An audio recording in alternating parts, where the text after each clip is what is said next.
আমি কিভাবে বীজাণু পিঠা বানাই এই রেসিপিটি আপনাদের সাথে শেয়ার করি। আশা করি সবাই ভালো আছেন। আসসালামু আলাইকুম। বীজাণু পিঠা বানানোর জন্য আমি চাল ভিজিয়ে রেখেছিলাম। চালগুলো আমি ভালো মতো পরিষ্কার করে ব্লেন্ডার জারে ব্লেন্ড করে নিয়েছি। এবার ব্যাটারটা একটা বাটিতে ঢেলে নিচ্ছি। এবার দিয়ে দিব স্বাদ মতো লবণ।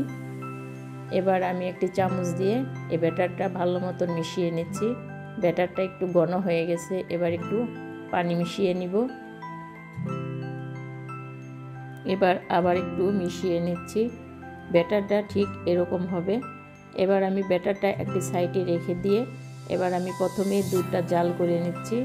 দুধটা একটু ঘন করে জাল করে নিব। পিঠা বানানোর জন্যে আমি আতপ চাল আর সিদ্ধ চাল একসাথে ভিজিয়ে রেখেছিলাম। আমি ভিজানো চাল দিয়ে আজকে পিঠাটা বানাবো।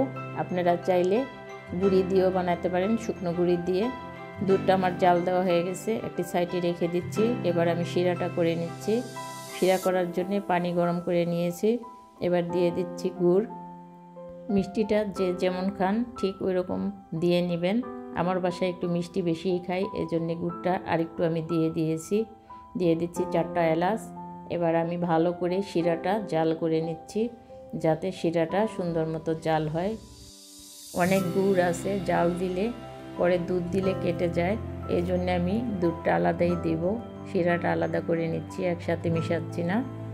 আবার অনেক গুড়ের মধ্যে ময়লা থাকে, এই জন্যে আমি চাকনি দিয়ে একটু ছেঁকে নিচ্ছি। আমার শিরাটা জাল দেওয়া হয়ে গেছে। এবার আমি একটি প্লেট দিয়ে শিরাটা ঢেকে রেখে দিব, যাতে শিরাটা গরম থাকে। এবার পিঠাগুলা ভেজে নিচ্ছি, এই জন্যে খোলা গরম করে নিয়েছি। একটা চামচ দিয়ে এবার ব্যাটারগুলা খোলার মধ্যে দিয়ে দিচ্ছি। দেওয়া হয়ে গেলে একটা ঢাকনা দিয়ে ঢেকে এটাকে জাল করে নিচ্ছি। এবার পিঠাগুলা হয়ে গেছে, এবার আমি এগুলাকে উঠিয়ে নিব। দেখেন কতটা ফুলকো হয়েছে, আবার খুব সহজে উঠে যাচ্ছে। এবার আমি গরম অবস্থাতেই এই পিঠাগুলা শিরার মধ্যে দিয়ে দিব। এভাবে আমি সবগুলা পিঠা ভেজে শিরার মধ্যে এভাবে দিয়ে দিব। পিঠাগুলা আমার প্রায় ভাজা হয়ে গেছে। এবার আমি বাকি পিঠাটা দিয়ে এবার যে দুধ জাল করে রেখেছিলাম এই দুধটা ঢেলে দিচ্ছি। দুধের সর পড়ে গেছে, সর সহই দিয়ে দিচ্ছি। এবার আমি এটাকে ঢেকে সারা রাত্রের জন্য রেখে দিব। ভিজা পিঠা মানেই সকালবেলা খেতে হবে, এজন্য আমি ঢেকে রেখে দিচ্ছি।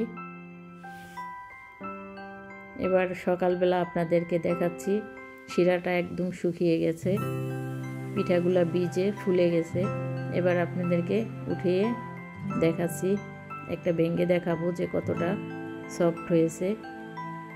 আমার বীজাণু পিঠার রেসিপিটি আপনাদের কেমন লাগলো অবশ্যই কমেন্টস করে জানাবেন। আপনারা কমেন্টস করলে আপনাদের কমেন্টসের উত্তর অবশ্যই আমি দিব। একটা ভেঙে আপনাদের দেখালাম, কত সুন্দর ভিতরে জালি জালি হয়েছে। সবাই ভালো থাকবেন। আল্লাহ হাফেজ।